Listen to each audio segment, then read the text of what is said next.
Paulo Serra, prefeito de Santo André, conversa conosco ao vivo aqui na Rede Brasil de televisão. Prefeito, o seu colega de São Paulo resolveu liberar os ônibus, catracas livres, aos domingos. O senhor acha uma boa ideia?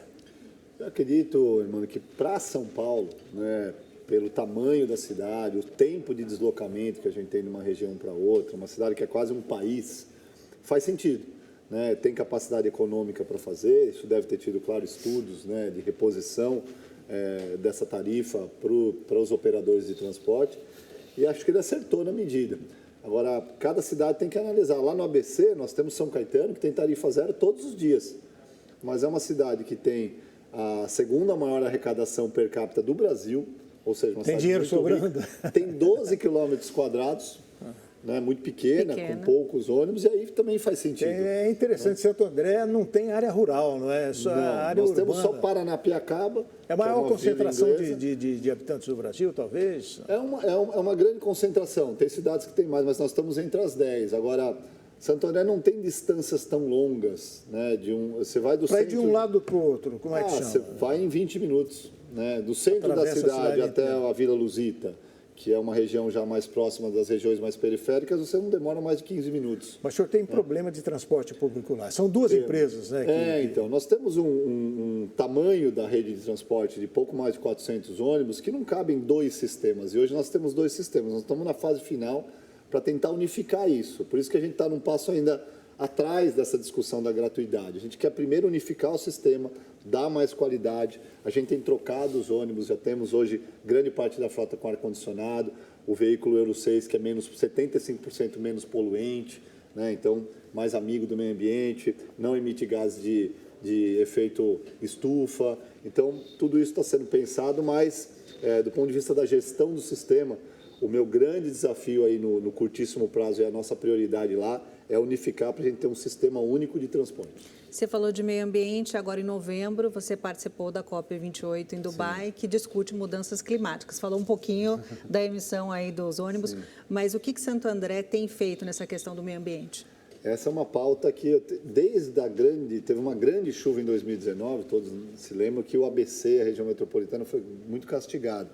E eu me lembro que eu dava entrevistas falando, olha, foi a maior chuva dos últimos 30 anos, né? Aquela coisa que parece que é desculpa, mas é a realidade. Osasco ficou debaixo d'água, né? Osasco foi incrível a situação lá. E dias, né? Dias. E não é desculpa, só que cada vez mais o que a gente tem visto é que esses fenômenos extremos têm se repetido, ou seja, a mudança climática já chegou. Aquela coisa que a gente ouvia há 10 anos atrás, ela já é. E por isso que eu fiquei muito feliz com o convite, porque lá em Santo André, há mais de um ano, a gente tem só 3 cidades do estado que tem um centro de resiliência e monitoramento climático, né, com estações meteorológicas, com toda inteligência artificial que faz estudos e previsões do clima, que traça modelos climáticos para a gente combater isso no dia a dia, além de obras de infraestrutura.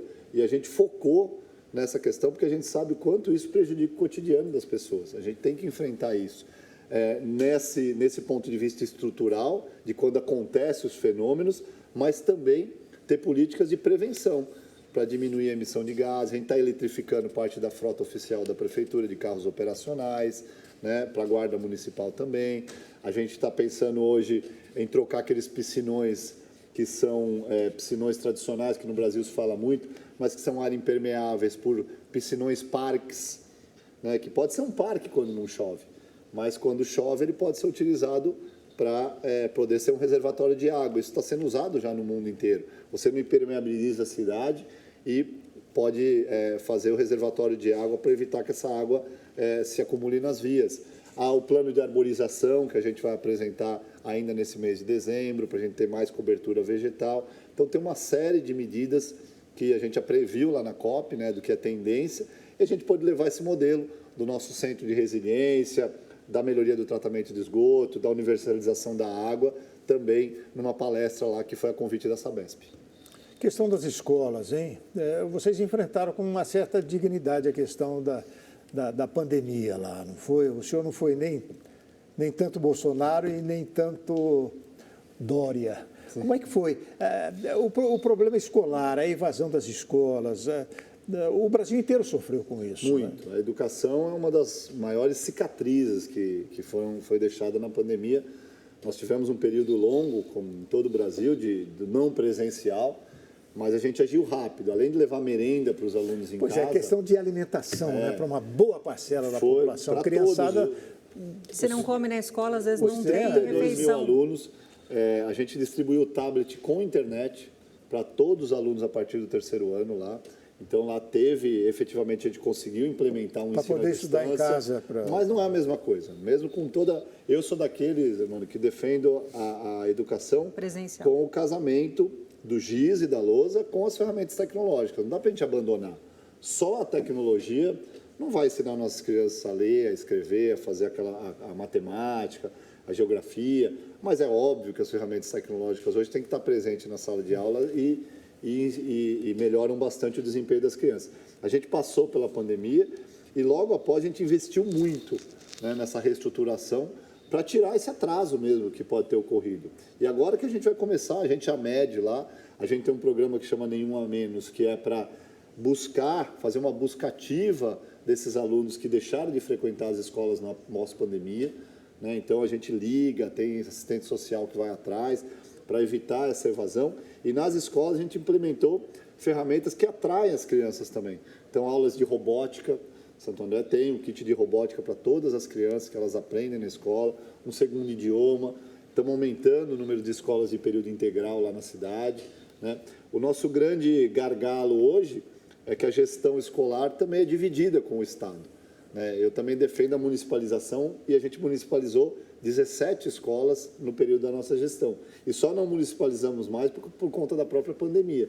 Mas eu acredito que quanto mais próximo ficar, né, e aí o poder local ele está ali com o dedo no pulso, né, eles têm mais sensibilidade da situação real dos alunos e da estrutura escolar, maior qualidade a gente vai ter para o ensino público. Prefeito, também em novembro movimentado, né? Você participou em Barcelona de uma conferência de cidades inteligentes. E Santo André foi considerada uma Smart City. Sim. O que faz de Santo André uma cidade inteligente? A gente esteve lá no Smart City World Congress e a história é muito legal porque eu estive lá em 2017, no primeiro ano da gestão, para importar ferramentas, para conhecer, porque Santo André não tinha nada. E aí a gente volta 6 anos depois para palestrar e mostrar o quanto a cidade evoluiu.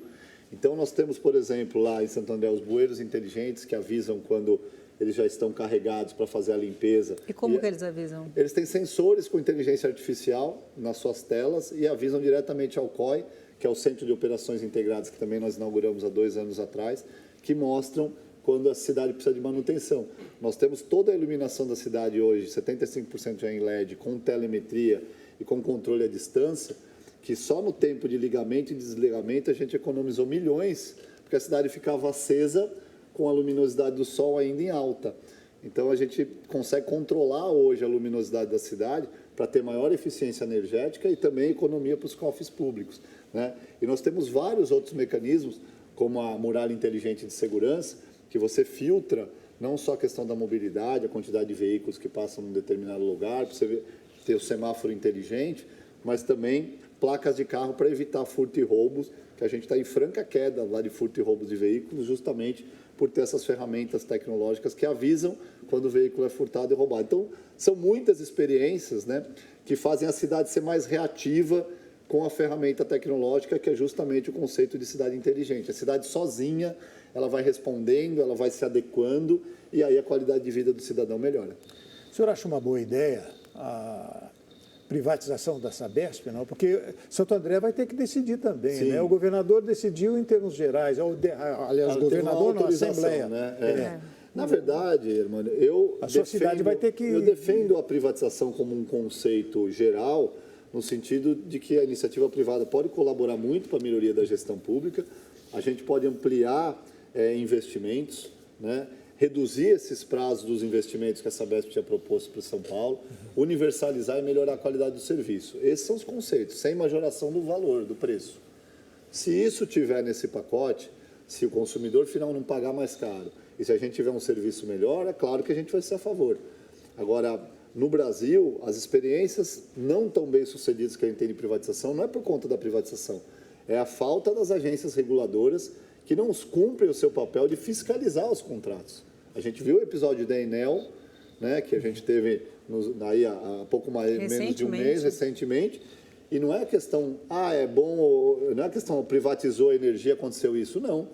Tem que cobrar do concessionário um serviço de qualidade. Nós temos um mecanismo para isso, que são as agências reguladoras. Se elas não funcionam, aí é uma outra discussão. A sua cidade, enfim, vai dizer sim ou não? Se for nesse conceito de melhorar o serviço, antecipar investimento, a gente chegar a 100% de esgoto tratado sem majoração das tarifas, a gente vai apoiar sim. Prefeito, para finalizar a nossa entrevista, que temos mais um pouquinho, a questão de segurança é relevante em qualquer cidade. Como é que está a questão da segurança em Santo André? Então, a gente ampliou muito a guarda municipal lá em Santo André, em 30%. A gente tem a operação delegada, a gente equipou, tem essas ferramentas tecnológicas que eu já fiz referência aqui que ajudam muito, mas questão de segurança pública, apesar de não ser responsabilidade do prefeito, né, do governador do estado, mas a gente não foge dessa responsabilidade.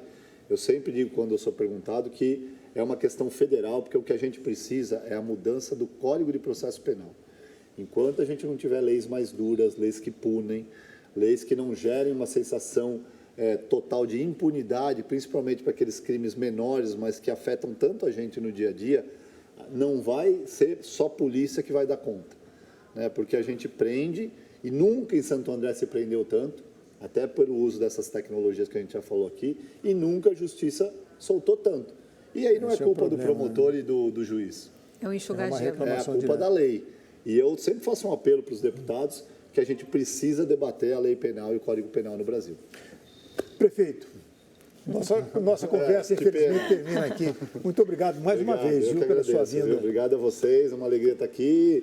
Sempre que possível e convidado, estarei aqui com muita alegria. As portas da Rede Brasil de televisão estarão sempre abertas. Obrigado pela entrevista e até uma próxima. Até uma próxima, obrigado. Nós voltamos amanhã. Um abraço a todos. Até lá, obrigado pela companhia.